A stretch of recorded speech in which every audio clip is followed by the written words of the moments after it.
But Father Glen, there was a mass exodus of the congregations following Vatican II, which is when they introduced the English Mass and traditional Mass, Latin Mass was put on the back burner. If it's banned this time around, in its entirety, as the rumours are suggesting, can we expect another exodus from the Church? Okay, well, first of all, just a quick comment on the aspect of beauty. That's really essential, and that's not a side issue. And it's not simply about beauty making us feel good about ourselves or something else.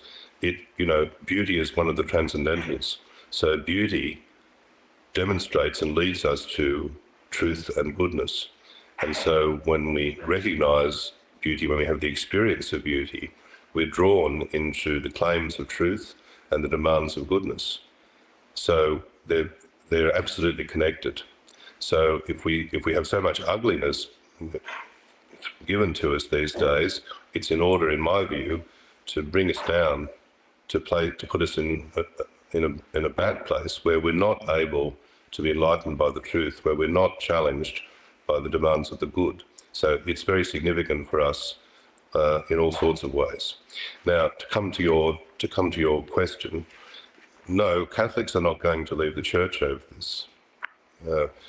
What's going to happen, rather, is that those Catholics who are attached to the traditional Mass, they have a rightful aspiration to this Mass. As far as we're concerned, any attempt to restrict, let alone suppress it, is completely unjust and unlawful, and it will be proportionately resisted.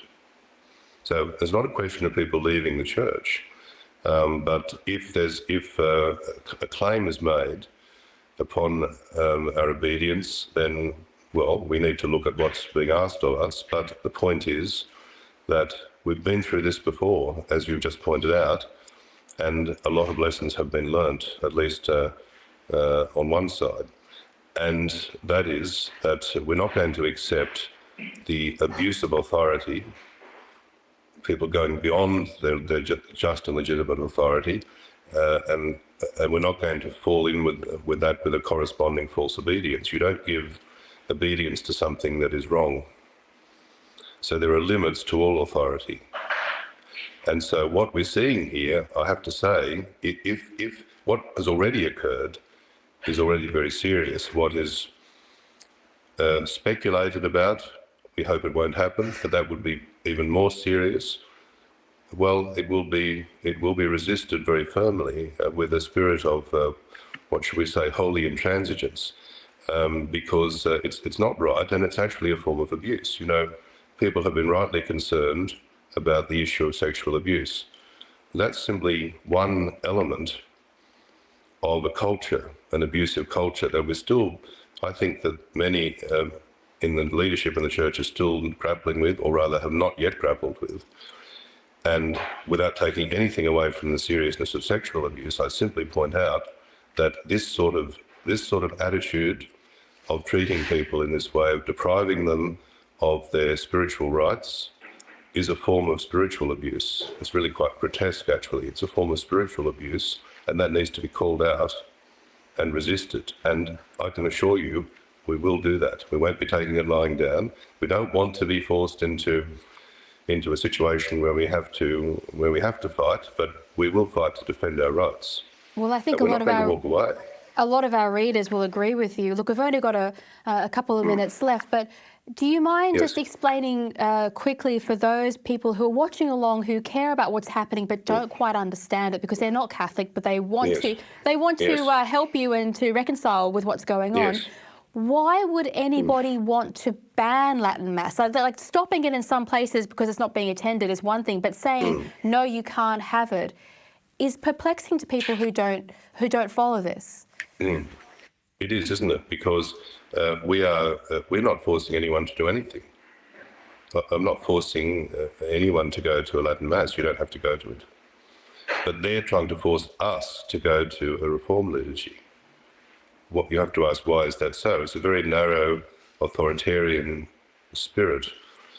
So I think it's very disturbing, and it's one other reason why people should support us, because we're also defending a proper spirit of of true freedom.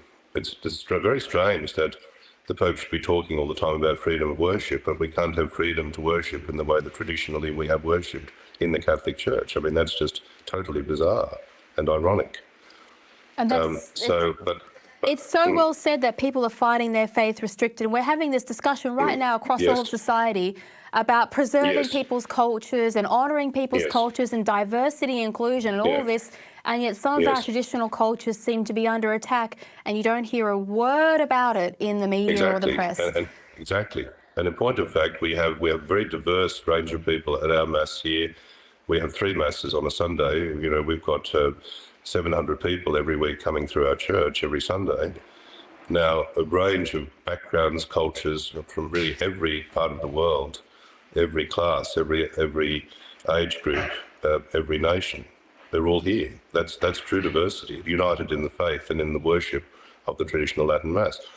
Why do they want to stop it? That's a very good question. Now, of course, you need to ask them. I would be interested to see what they have to say. But you need to ask Pope Francis, you need to ask Cardinal Roche, who's in charge of divine worship, and Archbishop Viola, who's the secretary. They're the 3 main people involved in this. But I speculate that this is about trying to detach people from their identity, their history. Because if you do that, if you detach people from what they've come from, then you can turn them towards something else. Now, I think that's quite disturbing, but I can find no other explanation than that, you know, we're going back to year 0. It's a kind of ecclesiastical Pol Potism. We're going to start from year 0. The faith is something that is historic. It's grounded in history. That's our identity. So if you abolish or suppress the historical form of worship, then the suggestion has to be that you want to actually change what people believe and do. And that is a most disturbing prospect. I completely agree with you. Look, thank you, Father. That's all we've got time for today, but thank you for joining us on Spectator TV. An absolute pleasure. Thank you, Alexandra.